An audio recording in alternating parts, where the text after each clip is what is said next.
Hi, everyone. My name is Mickey Hudson, and I am a Pfaff educator. And today we are doing the Facebook Live on the Pfaff Overlock Serger Cover Stitch Accessory Feet. So we're going to be talking about all kinds of different things going on.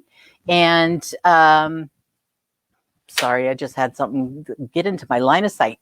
But I do want to remind everyone that this is a free event for you. So we're not asking for any kind of personal information. We're not asking specifically for money.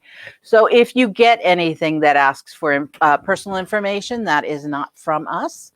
This event will also be recorded. So if you want to watch it at a later date, it'll be available to you as well. And this is a time to ask questions and all that kind of good stuff. And I will answer as many as I'm able to. But again, my name is Mickey Hudson, and today we are going to be talking about the Pfaff Serger Overlock Cover Stitch Accessory Feet. Now, first of all, what's the difference between an overlock and a serger? So you'll hear me say serger, overlock together. They're exactly the same thing. So in some countries, they're called overlock. In some countries, they're called sergers. And that's why you'll see the names together. So serger, overlock, they're the same thing. Now, a cover stitch machine is a different animal.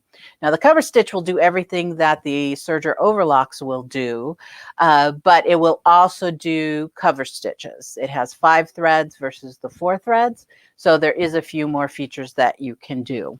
So like I said, we are going to be talking about both the serger cover overlock and the cover stitch. So I'll be kind of bouncing back a little bit back and forth. One of the very first things that I would like to show you is I'm going to start with the feet that I don't see highlighted very often. And one of them is the blind hem stitch on the overlock. So many of us are familiar with the blind hem stitch on our sewing machines. And if you're not, this will be a treat for you. So one of the things that I do really encourage you to do is when you're doing these techniques with a serger or an overlock cover stitch, we tend to be extremely judgmental of our own work. And one of the things that years ago when I first started was working with sergers and all that kind of good stuff, I was given the best advice was to go out to the mall or store or anything and look for the kind of stuff that I was trying to make and examine their work as closely as we examine our own. And what happens is we realize you're doing a much better job than you think. And so, especially with the blind hem with the serger, this is going to come into play, because a blind hem on a sewing machine will look a little different than a blind hem on a serger. And it is the way it is supposed to look. But if you're unsure, go examine ready-made and you'll see you're doing just fine. So one of the things with the blind hem is the blind hem foot. Let me grab that foot here. Now, I am going to be working on the Amber Air 7000. Excuse me, the Admire Air 7000. I knew that was going to happen. So the Admire Air 7000. However, if you have the Pfaff Admire Air 5000, or even if you have an older machine, many of these feet are going to fit. They may look a little different, and they may even be called something a little different, but they do similar things, or they do the same thing. Now, with the Pfaff Admire Air 7000 foot, it's going to look like this. You're going to be looking for a foot that has a long blade on one side of it, and then there's the adjustable screw on the other side. And what this does is this will move this bar left or right, depending on where we want it to be. Now, if you happen to have this little adjustment on top, if you'll notice there's a little space there. So depending on what stitch that you personally like to choose, you can adjust the starting position of this blade and make it start farther to the right or to the left, and then it'll give you more control over the adjustment here. Now, I personally like to use the 2-thread flat lock. Now, there is no set stitch. Some people will use a 3-thread overlock. I've seen people use a 4-thread overlock. I personally like the 2-thread wide overlock stitch. Excuse me. Because in my opinion, it just gives fewer stitches. And I just think it looks nicer. Again, that's a personal preference. You may say, I don't know what she's talking about. I think the 3-thread overlock looks really nice too. So I'm going to switch to this guy. Now, one of the things when changing the stitch is when I set for a 2-thread overlock or flat lock wide, I have on the Admire Air 7000, everything's on my screen, and you may have a machine that has the information on your screen. If not, you can look in your owner's manual and just look for the 2-thread flat lock wide, and it'll give you a little checklist. Thread this, thread that, here's your tensions, etc. But one thing I do want to point out, this is the stitch length. Now, when I'm doing the blind hem, personally, I like to make a longer stitch length. It doesn't matter what stitch that you're going to choose to work with. Play with the different stitch lengths as you go and just experiment a little bit. So I'm going to go ahead and pop this guy on. I was working with a different foot earlier, so let me just take this guy off. And to take it off, you're just going to lift the foot. There's a little button in the back, and you're just going to push that little button off. Slide that guy out and slide this guy in. Okay. Now, one of the things too is I do want to kind of give everybody a review. How many of you have not ever done a blind stitch before? If I can get a raise of hands, because this is what I'm going to try and show you. I was just looking for a piece of my fabric with the serious right and wrong side. So if you look here, I've got, this is the right side and this is the wrong side. When doing a blind hem, you're going to fold up your hem just like you normally would. Okay. And you can give it a little press, all that good stuff. And then we're going to fold this back on itself so that now I'm looking at all the wrong side. And this is going to get cut off, so we don't have to worry about double folding it or anything like that. Okay. So that is how you're going to fold it. You're going to fold it. You can give it a little press, and then you're just going to fold it back. Okay. Now, one of the things when doing the blind hem, the thickness of your fabric will come into play. Because if you do the blind hem on the lighter the weight, the more you're going to see the stitches poke through. So if you have, like, this is just a quilting cotton. So if you have a lighter weight fabric, you're going to actually see the stitches. Now, I have a high contrast thread in here, so you're really going to see it. But you will see this a little bit. Now, remember what I said at the beginning. If you go and look at ready-made or in the store products, if it was done with a blind hem stitch on a serger, you're going to see a little bit of the stitch because you're just going to use a matching thread. So I'm going to go ahead and show you here. So I'm going to still do that same cotton thread or that same cotton fabric. And here's my hem. And I'm going to just fold this back.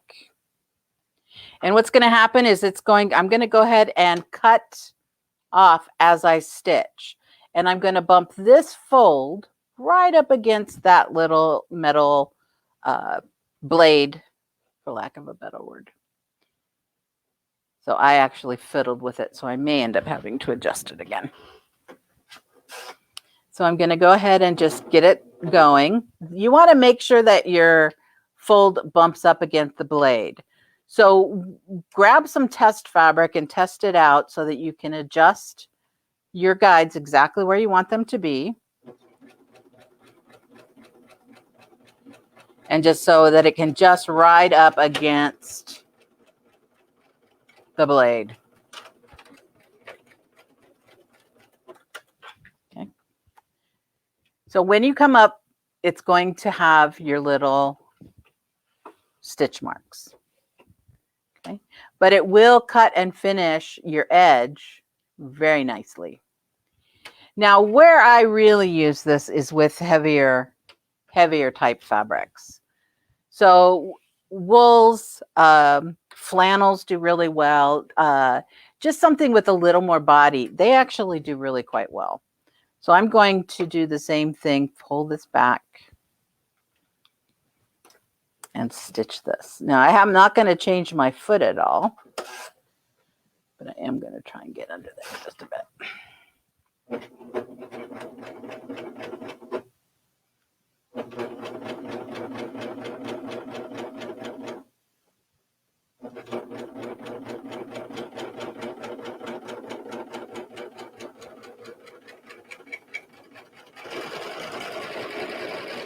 I have a little cutter on the back of the machine, which is what you see me going. But here we go. And as you can see, you can get less of your peek through. But now here I have a sample where I really fiddled with this and I have matching thread on the back. And you can see with the heavier, you can get it to where it's absolutely caught in there, but you don't see it. So it is worth, I love this foot if you're going to be doing your heavier fabrics or if you're doing a lot of production kind of work. And I just love to make it for effect as well. So I will do that on purpose with a high contrasting thread and just make it look super cool. Do we have any questions about the blind hem before we go on? So another thing about the blind hem is if you are going to be doing something like garment and you're going to have a lining with it, so you're going to stitch a lining to this when you're done. Stitch a lining to this when you're done. You can actually put a little strip of interfacing, like a woven interfacing. That will actually cause the stitch, let me get on camera here, to kind of bite into the interfacing instead of the fabric. And you can get that completely blind as well. But just keep in mind, it's just a fun look. But this is the blind hem stitch on the serger. All right. So if there's no questions, let me move on to the beading foot. So I'm going to use the beading foot. Now, once again, this is one of those, I have not really seen a lot of people use this particular stitch when it comes to beading. You will see a lot of like 3-thread overlock, etc. Again, I like to use the 2-thread flat lock wide. So I use this for my beads. Now, when it comes to the beads that it will take anywhere from like 2 millimeter up to 6 millimeter.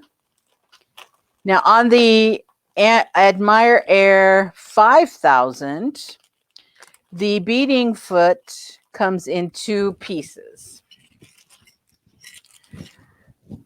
Okay, whoops, let me get you back on camera. Sorry, you're seeing the backstage work area. So it will come in 2 pieces. So you get a little beading foot and you get your beading guide. So this actually will attach to the machine. The beads can slide through here and then they will slide through the back of the foot. Okay. With the 4.0, the 3.0, and the Admire Air 7000, this is more what the foot looks like. And it has the guide built right in. So here's my guide for in the front, and here's where the beads slide into the back. Okay.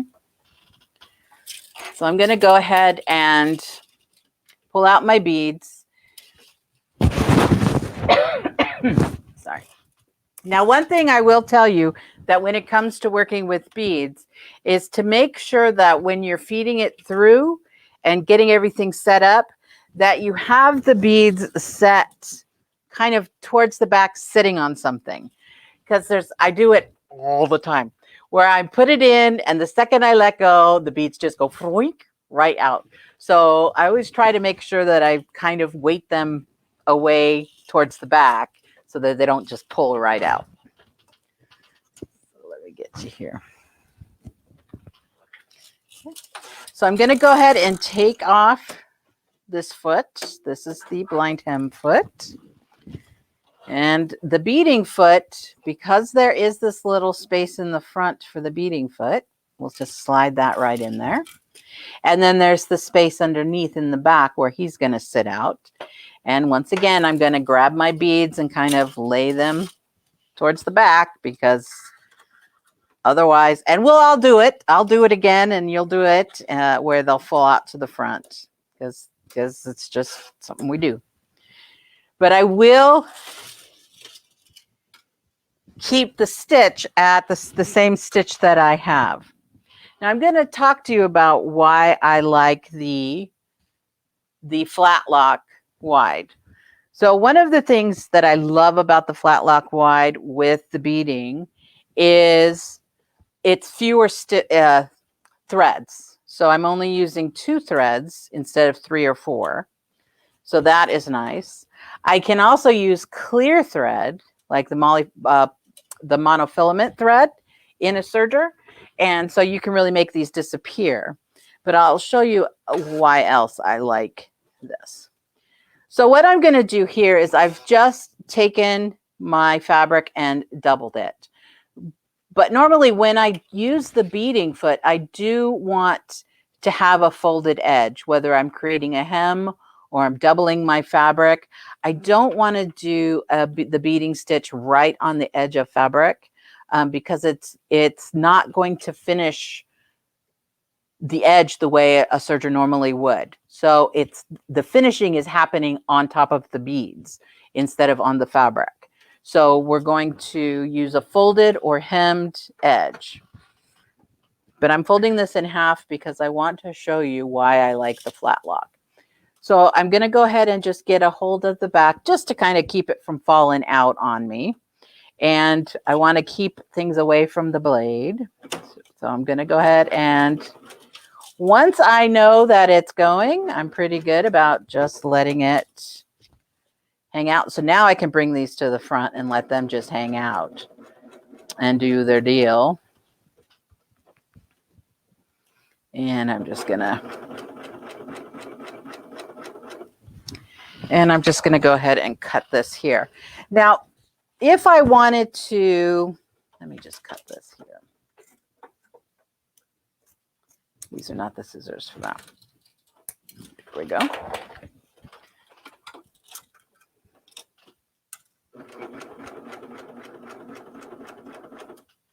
So when I come to the end, I have my tail here.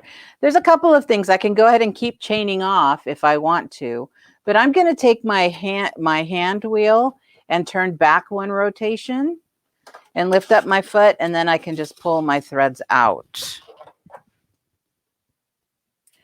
because I personally like to have a tail at the front and at the end.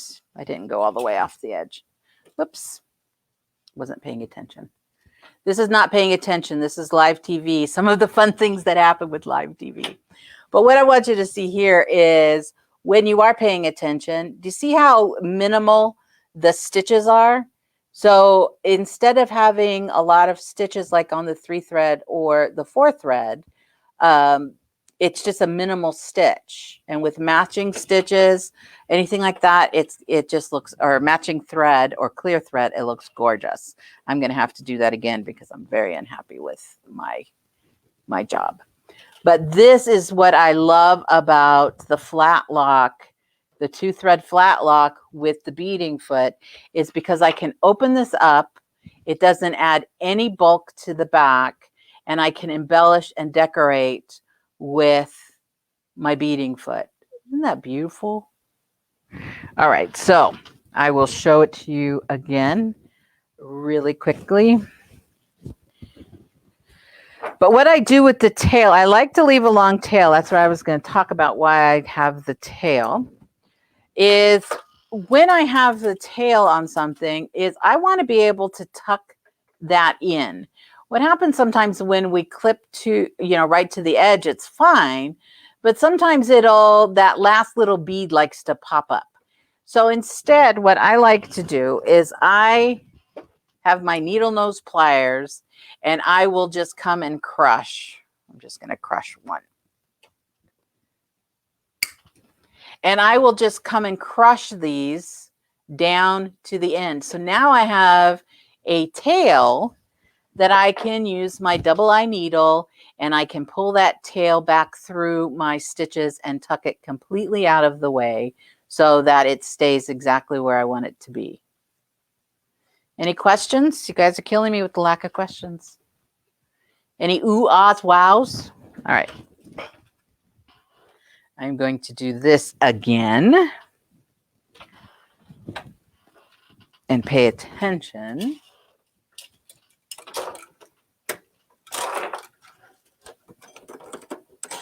I'll pop this right back in here. And right back here.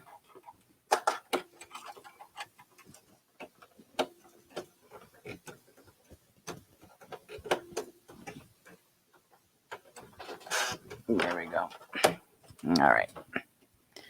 I'm going to slide you into position here.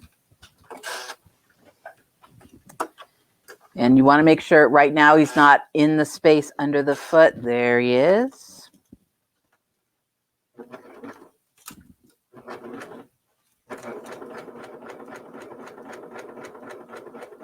So yeah, now I'm paying attention.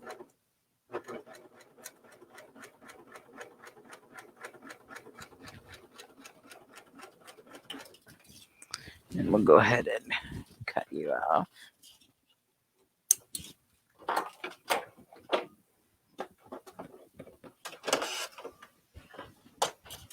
And cut the threads. All right. So this one I paid attention. So he's all attached. So what kind of thread? Can you guys see that good? And then I can open him up if I want to. So what size thread? This is actually just a regular old 50 weight serger thread, but you definitely can use, like I said, monofilament thread, which is the clear thread. You can use your 40 weight embroidery thread. You can even use like the 12 weight. The 12 weight would be pretty if you wanted to create an effect that would like go in between each of the beads. A nice 12 weight would be nice. Don't have it handy. But when it comes to the weight of thread, so 50 weight is our regular generic sewing thread, quilting thread, etc., is our 50 weight. Now, when it comes to thread, the bigger the number, the finer the thread. So if you do embroidery, for instance, we use a 60 weight, an 80 weight in our bobbin. which is a finer thread. So when I talk about a 12 weight, so 50 is normal, 12 weight is gotten quite thick. So 12 weight you can still use in a sewing needle, either on a sewing machine or on a serger. But if you want to go heavier than that, you'd be limited to the looper, because you can use heavier threads than a 12 weight in your serger. I mean, in your loopers. Sorry, I was reading a question while speaking, which is never a good idea. Are there adjustments to be made for the larger beads? Now, one of the things is, like I said, you can go from about 2 millimeters to about 6 millimeters, as long as it will fit through the front guide here, you're going to be okay.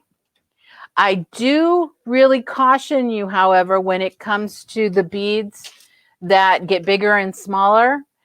You can experiment with them, but you do want to be careful, because you do want to make sure that the stitch is being formed over the beads. So when you're experimenting with some of the biggers and smallers, just do be careful that it fits through here. As long as it fits through here, there's a good indication that it's going to stitch over the edges really well. And like I said, on the Admire Air 5000, it does come up with this part is attached to the front. So you just want to make sure that it's going to fit into there and slide through.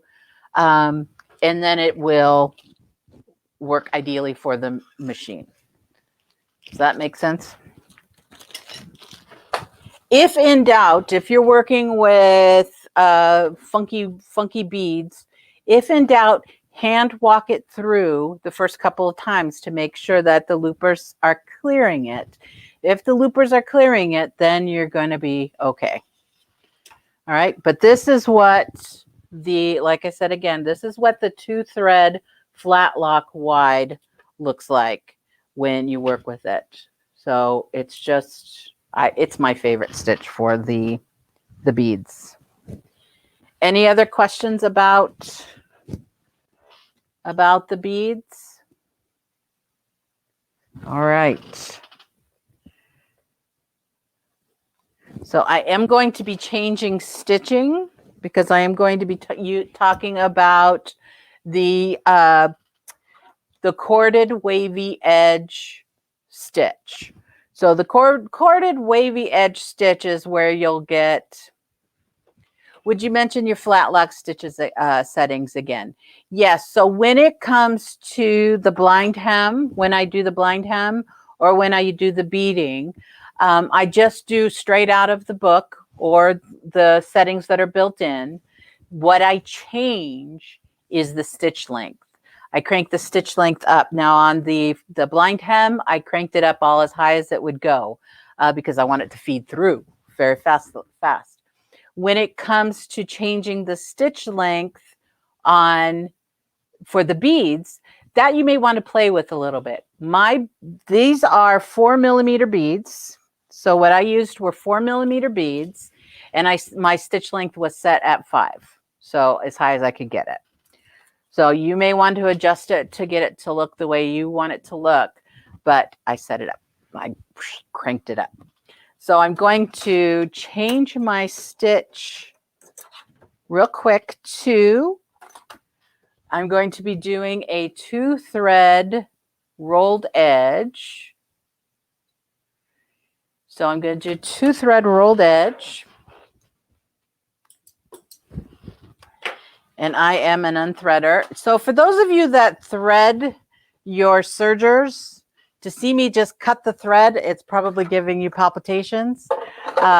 This is an air jet threader. So the Admire Air and 5000 and the Admire Air 7000 both have the air jet or the air feeding. So that's what we're going to be doing. So I'm just going to reselect my threads. Now I do leave all my threads on the spools back here. However, I do get the threads that are not going to be in use out of the way. So I just make sure that they're not threaded up here because they can tangle and cause problems.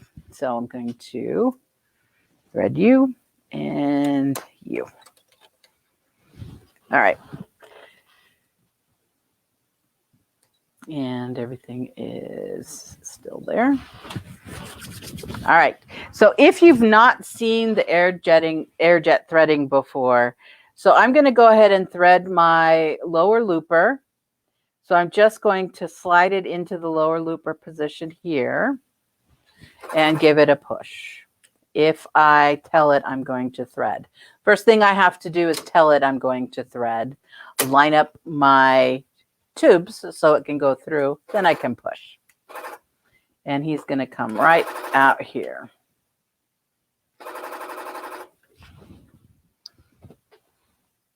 Yeah, this is so oh, there's a knot in here. That's why he's not wanting to go through. There was a little twist on the end. Created a knot. There we go. That's what we're looking for there.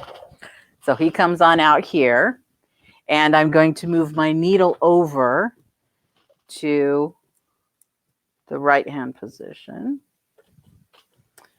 So I'm going to slide him over. And I want my handy dandy needle threader. Now, one thing about the Pfaff Admire Air 5000 is it does have a built-in needle threader, which is pretty rare on a serger, but it only has the 2 needles. The thing with the cover stitch is there's 5 positions for 5 needles, so it makes it a little more difficult. So I'm going to slide this over. But they do give us this handy dandy little needle threader. So there's marks on the top and the bottom, and there's a space gappy on the side. So we're going to slide the thread through the gappy on the side and line up the marks so that I can see them with the needle. Just slide down and push through, and it creates a little loop into the back. So not difficult at all.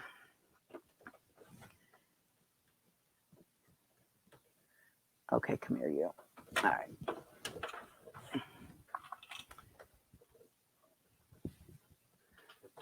There we go. All right.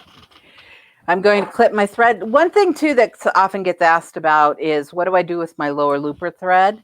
Once you've got it in the looper, you can just let it hang out down here. He's fine. And we'll get him back up in action. So very easy to switch from foot to foot. We're doing the corded wavy edge.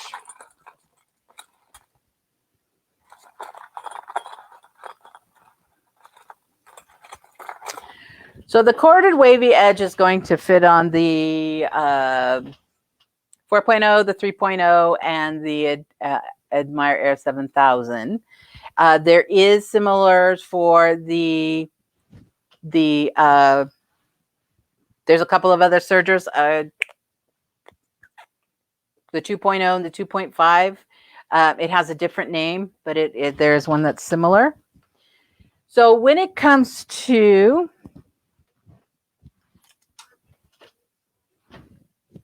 this is the corded wavy edge foot. And as you can see, there's a little space underneath here for our cording. And there's also a little hole here for it. So I've got the 2 thread rolled edge. And this can be done with, I'm going to show you 2 ways to do it.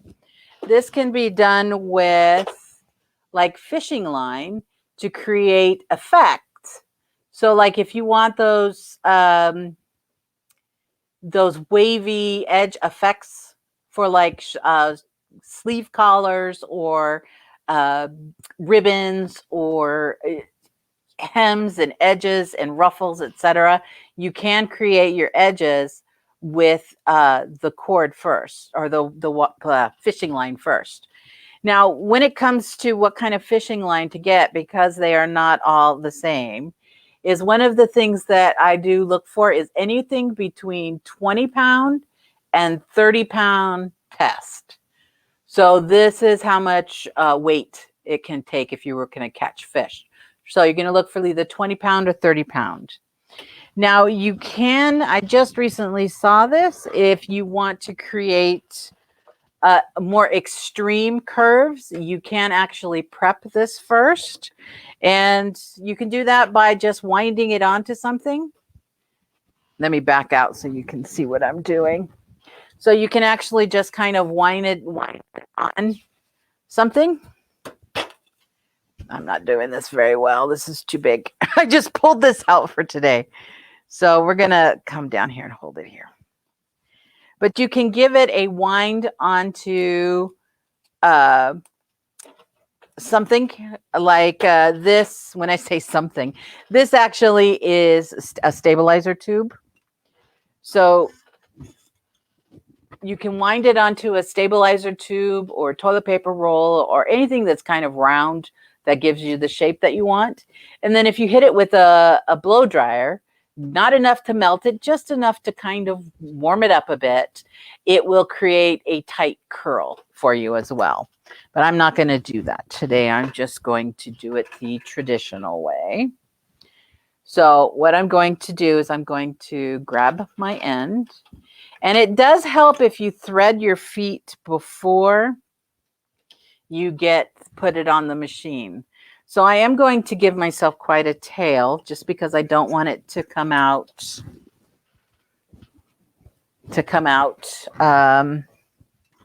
as I'm working on it. I just want to make sure you guys can see this better. There we go.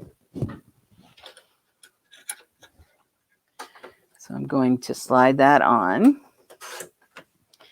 Now, one thing using the fishing line, now I have quite a stretchy fabric here. You do need to have a fabric that has some stretch to it. So it's ideal for knits. If you are going to do woven, like if you wanted to create a hem for a bag or something like that, you can do it with your cotton fabric, but you will want to do it, cut your fabric on the bias so that this is your bias here, because you do need to have some stretch going on. Does everybody get that? That we need to have some stretch, either a stretch fabric or a biased edge on your woven fabric. Okay. So I'm going to go ahead and slide this on in here. And make sure he's in the back. Make sure he's going to cut. So that noise that you hear is on this particular machine. It auto sets the tension. So this is the Admire 7000. So I'll get this going.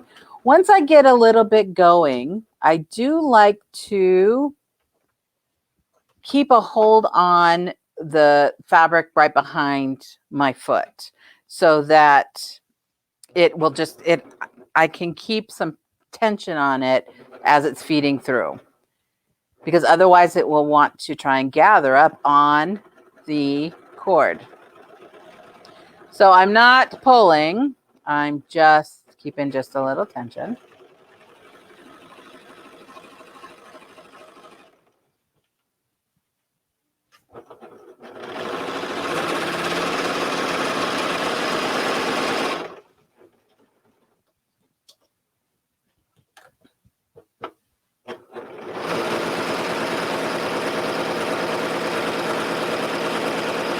Oops, see what that's.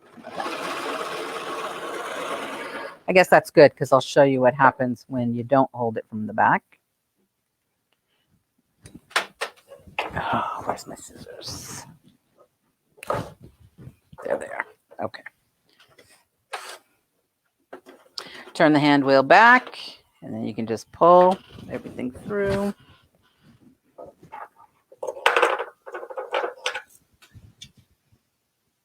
Cut the thread. Okay. So this is what happens if you don't hold the slightest bit of tension on the back. The machine does like to take over. So I'm just going to kind of straighten this out a bit. But you'll see what'll happen here is, let me back out. You can't quite see. I should have chosen a different color. But you can see how this does the wavy edge when it's back straightened out. You guys See that?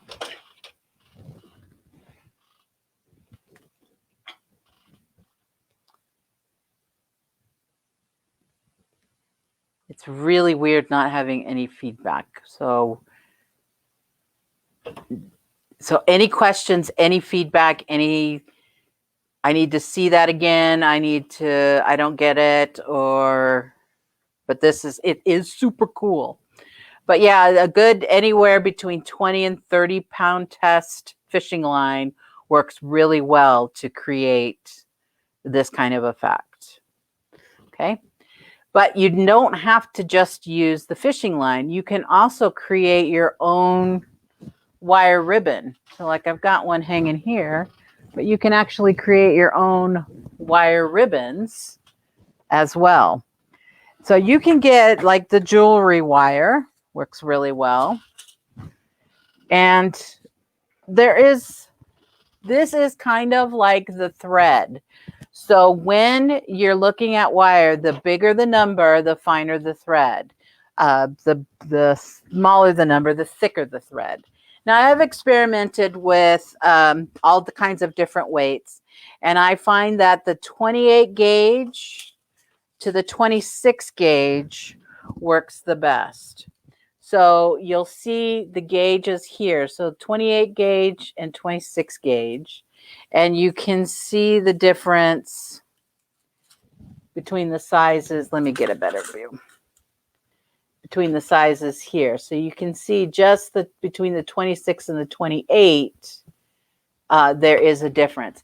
When I go any bigger than like the 26, so like if you go to 24, 22, 20, I find I have trouble feeding them under the foot. It's like the foot wants to fight back. So 26, 28 gauge is really recommended. So I'm going to be using the 26 gauge. And I'm not going to do the whole thing. I'm just going to do enough to show you. So let me change my view because you can't see anything there. So I'm going to take my foot off again. And I'm going to feed this through again. So I'm just going to feed this on through and give myself enough to grab onto the back. Now with this stitch, I'm just leaving my serger thread on here. However, when it comes to this stitch, I do tend to use like the 40 weight embroidery thread is gorgeous for this. A nice little 2-thread rolled hem. We're still on the 2-thread rolled hem, and it does make a nice little stitch. So this is just a jelly roll piece. It's kind of what I did there as well. Just going to make this smaller. So yes, this is wire. When I did this little bit with the stretch, so whether I'm doing a stretch knit or on the bias of a woven fabric to create the wavy edge here, this was fishing line. So this is plastic. So it's the plastic. Plastic is the wrong word, but it's the fishing line, and it's the 20 pound to 30 pound test. So if you look for it, 20 to 30 pound test. This is wire. So, and the two weights of wire that I found the best are either the 26 or the 28 gauge. So the 26 is a little heavier than the 28, but going to a bigger number than 28 and it is too fine. It's not going to do what you want it to do. And going to any number smaller than, just trust me, stick to the 26 to 28 gauge, because once you start going bigger or smaller, it's either too big to go through the foot the way it needs to, or it's too thin to give you the finished effect you want. But the 28 gauge is a little finer than the 26. So this is just a jelly roll, so I'm just going to make ribbon out of this. But you can make wired ribbon out of satin. You can make it out of just all kinds of fun stuff. Lace, embroidered lace, etc.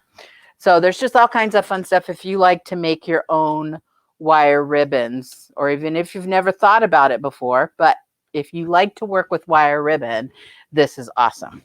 So what I'm going to do is I'm going to change my position so you can see a little better. So once again, I am not changing my thread because I want to show you a bunch of stuff. But if you're going to do this for real, I do recommend like a 40 weight embroidery thread. It is just really beautiful. So this is going to feed right through the little hole and right through the back. And I am going to kind of keep him out of the way of the blade there. So it's going to kind of try and hang out over here anyway. Once you get going, you do want to kind of hang on to this because it will want to pull back through because it's such a nice, smooth surface.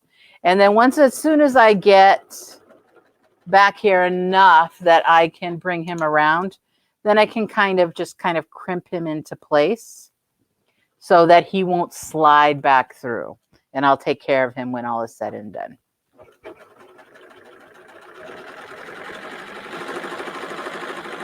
So I'm just going to feed on through.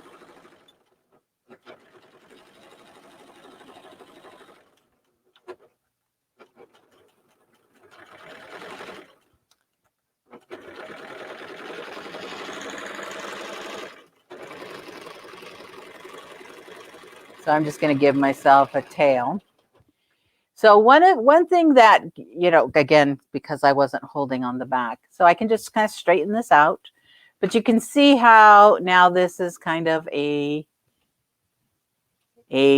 wire ribbon. So another thread that would work really well here is like the woolly nylons or the bulky locks or any of those. They work really well in this. But also if you wanted to just do a straight rolled edge on one end and the wire on the other, you can actually create the flower effect. There's a reason I'm not taking this off yet. Oh, forget it. I'll just do a separate piece. I've got fabric. We all got fabric. But if I'm going to do ribbon, what I'll do next is I will just come around and bring this over to the other side and just continue down the other side. So that's why I didn't. And my wire just fell.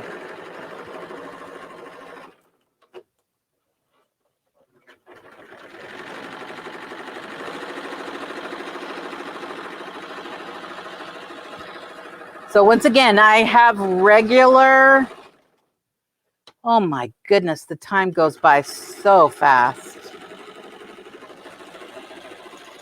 Regular serger thread here. So, oh, it just goes too fast.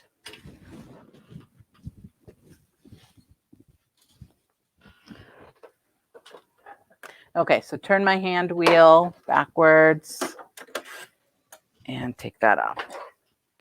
So one thing that is to have handy is wire cutters. So I have my needle nose wire cutters because I like to use it to crush my beads and I use it to cut my wires. So it is great for just cutting the little wires. All right. But once you get this going, and like I said, I have regular serger thread in here, which is fine, but I want a little more decorative if I were doing this for real. But this is how you can create your fancy wire ribbons or wire features. So what I'm going to do is I'm just going to pull it out real quick because I can. So there are little flowers that you can make as well. I'm just going to take this out of one side.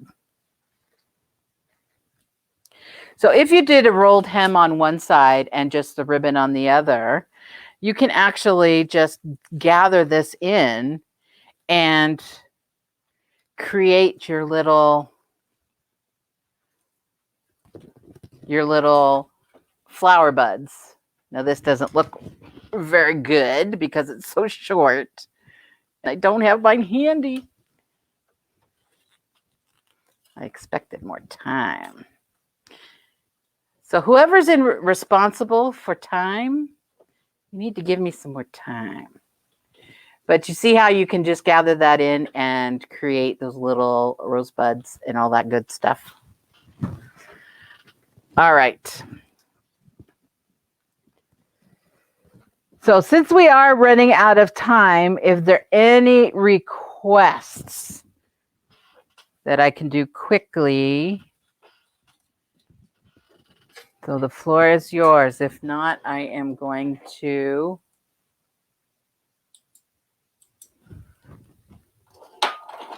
any requests.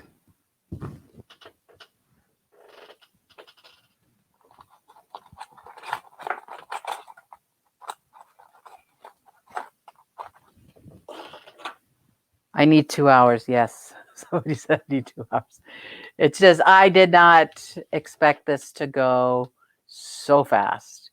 Let me see. What else do I have here that's cool? So probably that gets covered a lot. That gets covered a lot.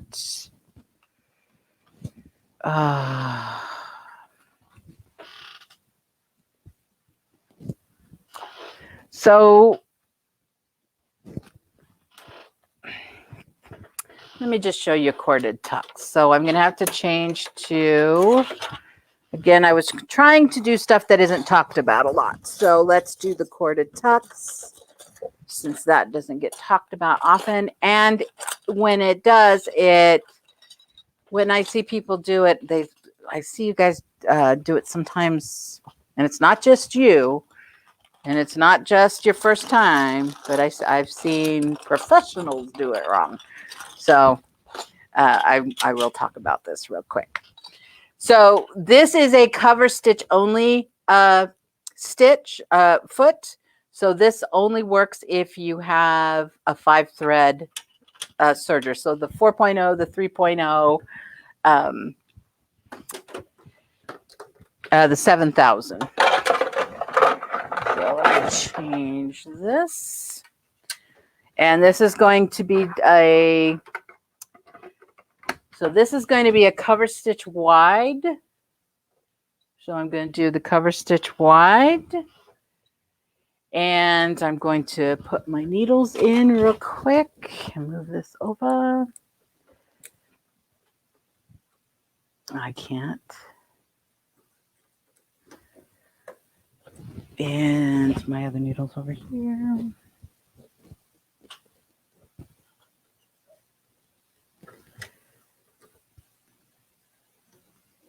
Okay. So I'm going to put you down real quick. I'm switching over and you are done. So I need to pull all you guys out. All right. And the cover stitch wide is these 2 needles. So I'm doing this really, really fast. And yes, I talk to myself all the time. And I know I'm not alone, so I don't feel bad. And switch this to, nope, this goes here.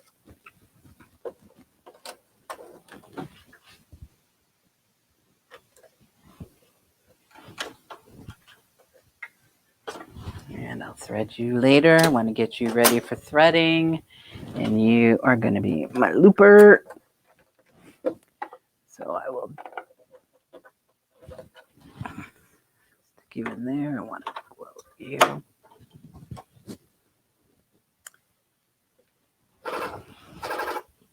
All right, so you're good, unthreaded. Let me just thread my needles right quick. But so that was a switch from an overlock to a cover lock in record time. The air jetting They're very nice.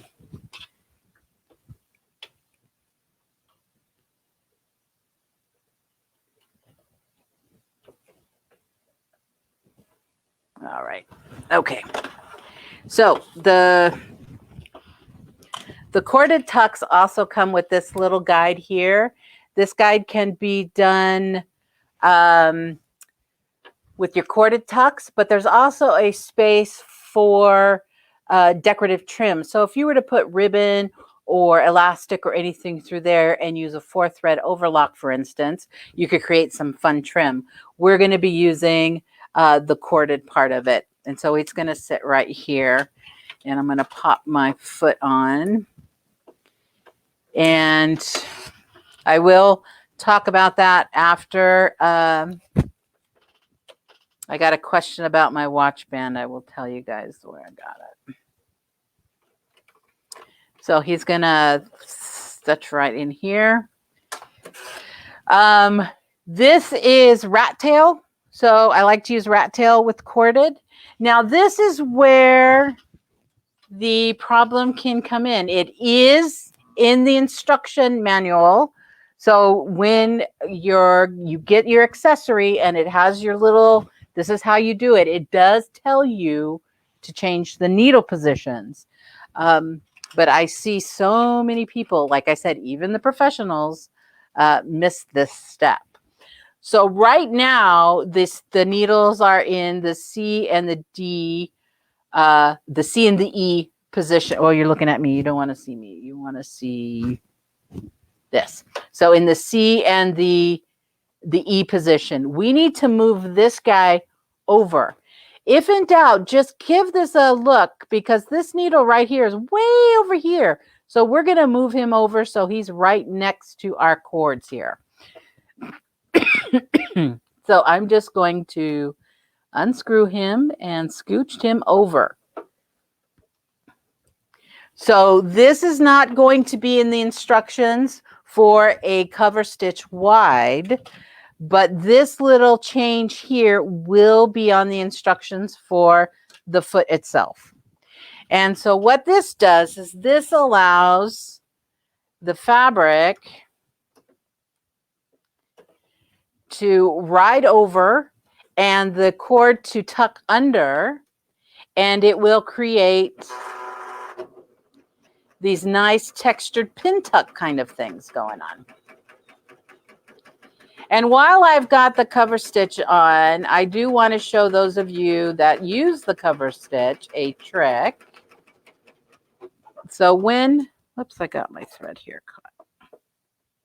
When it comes to ending a cover stitch, you know that if you're not careful, I got thread, this wild thread here. All right, we'll take care of him afterwards. If you're not careful, what'll happen is if you cut the thread and pull, it will all come unraveled. The best way to prevent that is when you come to the end of your cover stitch and you're done, if you lift up your foot and bring these threads forward to you and cut them off. So we'll cut that off and then we'll just pull these straight back. What'll happen is it will lock in those last few stitches and we won't have to worry about the unraveling. So let me change the position a bit here so you can see. But when we do that really nicely, but look how nice those little corded pleats tucks can be. Isn't that beautiful? All right, so my watch band. This is Hope Yoder. So her name is Hope, her last name is Yoder, and she does custom bands, all kinds. So that's where the watch band came. But the feet, I can't recommend the feet enough. So does everybody kind of get how this corded tuck foot works and why we moved our needle over? But you can see why we moved our needle over. Okay, if there are any further questions, if I have no minutes, but if you have a quick question, I will be happy to answer. If not, I will, like I always do over the next few days, I will pop in and see if there's any new questions. So if there's a question that comes up that you didn't think to ask, just ask it anyway. We'll pop in. I'll pop in occasionally and make sure that it gets answered. But I do want to thank you for coming. I had so much that I wanted to show you. And as usual, I ran out of time. I want to show you everything and I want to answer every question. So I want to thank you, everybody, for coming. And maybe we will do this again. But yeah, we also do like ideas. So if there's something that you are looking to see in particular, give us a suggestion.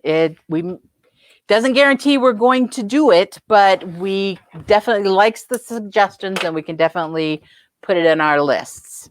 So the cord that I personally like to use for this corded, you may have a preference that you like, but for this, I personally like the rat tail, RATTAIL. And yeah, there it is right there, rat tail, because it has a nice body to it. When I try to use the mini piping, for instance, it's a little too thin. And when I try to use the bigger piping, I find it a little too heavy. But again, that is a personal preference. So you may decide that you like the thinner or you like the heavier. But I find that the rat tail fills in the nicest for me. So close up of the wire, there's my wire fell down, so it went all kablooey. What fell down? Yeah, my wire fell down, so it went all kablooey. It ended up underneath my, there it is. So it ended up, if I didn't see it, it was on the floor. Yeah, so ignore my wire. I'm going to have to straighten it out. This is a brand, but it's not the end-all be-all brand. So yeah, this is the one that fell. So this is a 26 gauge. And let me find the end here. There we go. So this is a 26 gauge. This is a 28 gauge. And as you can see, they're quite different in thicknesses. So this is a small, 28 is as small as I would go, and the 26 is as big as I would go. And the labels. I do not understand that question. Okay. All right. Well, I want to thank everybody for coming. As always, I just want to show you guys everything. And I look forward to seeing you at the next time. So thanks again for coming. And bye, everybody. I'll see you in the comment section. Bye.